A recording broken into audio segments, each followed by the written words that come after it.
ಕೊಯ್ರು ಅಂತ ಅಂದ್ಬಿಟ್ಟು ನಮ್ ಡಿ ಕೆ ಶಿವಕುಮಾರ್ ಸಾಹೇಬ್ರು ಮಾಡೇ ಮಾಡ್ತೀವಿ ಅಂತ ಇದ್ ಮಾಡ್ತಾ ಇದಾರೆ ಕೊಟ್ಬಿಡಿ ಎತ್ಲೆಗೆ ಸರ್. ಇವಾಗ ನಮ್ದು ಇದೆ ಸರ್, ಇವಾಗ ನಮ್ದು 1.5 ಎಕರೆ ಜಮೀನಿದೆ ಸರ್. ಅಲ್ಲಿ 3 ಕೋಟಿ. ಸರ್ ಎಲ್ಲ 3 ಅಲ್ಲ 30 ಕೋಟಿ ಬರ್ಲಿ.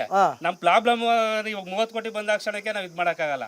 ಇವಾಗ ನೋಡಿ ನಮ್ಗಿರೋದು ನಮ್ಮ ತಂದೆ ಕೊಟ್ಟಿರೋದು ನನಗೆ 1.25 ಎಕರೆ ಜಮೀನು. 1.25 ಎಕರೆ ಜಮೀನಲ್ಲಿ ನಮ್ಮ ಮನೇಲಿ 8 ಜನ ಇದ್ದೀವಿ. ವಯಸ್ಸಾದವರು 4 ಜನ ಇದ್ದಾರೆ, ನಾನು ನನ್ನ ಹೆಂಡತಿ ನಮ್ಮ ಮಕ್ಳಿಬ್ರು. ಈ 1.25 ಎಕರೆ ಜಮೀನಲ್ಲಿ ರೇಷ್ಮೆ ಹಸ್ಕೊಳ್ ಮಾಡ್ಕೊಂಡು ತಿಂಗಳಿಗೆ 60 ರಿಂದ 70 ಸಾವಿರ ಸಂಪಾದನೆ ಮಾಡ್ತಾ ಇದ್ವಿ. ಈ 60-70 ಸಾವಿರದಲ್ಲಿ ನಾವು 8 ಜನ ಜೀವನ ಮಾಡ್ತಾ ಇದ್ದೀವಿ. ಇವಾಗ ಅವ್ರು 3 ಕೋಟಿ ಕೊಟ್ಟು ತಗೊಂಡು 8 ಜನ ನಾವು ಕರ್ಕೊಂಡೋಗಿ ಎಲ್ಲೋಗಿ ಜೀವನ ಮಾಡೋಣ? ಬೀದಿಲಿ, ಫುಟ್ಪಾತ್ ಅಲ್ಲಿ. ಎಲ್ಲೋಗಿ ಜೀವನ ಮಾಡೋಣ ನಾವು? ಬೀದಿಲಿ, ಫುಟ್ಪಾತ್ ಅಲ್ಲಿ. ಆಯ್ತರ ಒಂದ್ಸಾರಿ ಇವಾಗ ನಮ್ಮ ಡಿ ಕೆ ಶಿವಕುಮಾರ್ ಸಾಹೇಬ್ರು ಹೇಳ್ತಾರೆ ನಾವು IT ಮಾಡ್ತೇವೆ ಇಲ್ಲ ಇಂಡಸ್ಟ್ರಿಯಲ್ ಮಾಡ್ತೇವೆ ಅಂತ. ಇಂಡಸ್ಟ್ರಿಯಲ್ ನೀವು ಮಾಡ್ತೀರಿ, 20 ರಿಂದ 50 ವರ್ಷದ ಹುಡುಗರು ಯುವಕರಿಗೆ ಕೆಲಸ ಕೊಡ್ತೀರಿ ನೀವು. ನೀವು 60 ವರ್ಷ ತುಂಬಿದ ಮೇಲೆ ಯಾರಿಗೆ ಕೆಲಸ ಕೊಡ್ತೀರಿ ನೀವು? ಕೊಡಲ್ಲ. ನಾವು ಕೊಡ್ತಾ ಇದೀವಿ ಸರ್. 1.25 ಎಕರೆ ಜಮೀನಲ್ಲಿ ತಿಂಗಳಿಗೆ 25 ರಿಂದ 30 ಆಳಿಗೆ ಕೆಲಸ ಕೊಡ್ತಾ ಇದೀನಿ ನಾನು.